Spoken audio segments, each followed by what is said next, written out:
Едукативен проект со наслов "Отвори очи и со памет" во сообраќајот "Не си сам" се реализира за учениците од основното и средно училиште во Македонска Каменица.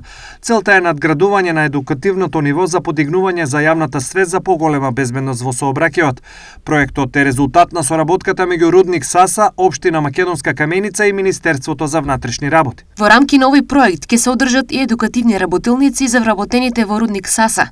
Сите учесници во овие едукативни работилници ќе добијат и брошура која ги содржи основните правила, совети и препораки за безбедно однесување во сообраќајот. Потенцираат од Рудникот Саса. Рудникот Саса спроведува активна кампања за намалување на бројот на сообраќајни несреќи во кои беа повредени или животот го загубија жители на Македонска Каменица. Во изминатите нешто повеќе од 5 години, на територијата на Општина Македонска Каменица, во просек беа регистрирани речиси по 2 сообраќајни незгоди месечно и по 1 жртва годишно. Вели статистиката. Реализацијата на проектот започна на 19 ноември, светскиот ден на сеќавање на жртвите од сообраќајни несреќи, со информативна кампања под слоганот "Отвори очи и со памет" во сообраќајот "Не си сам".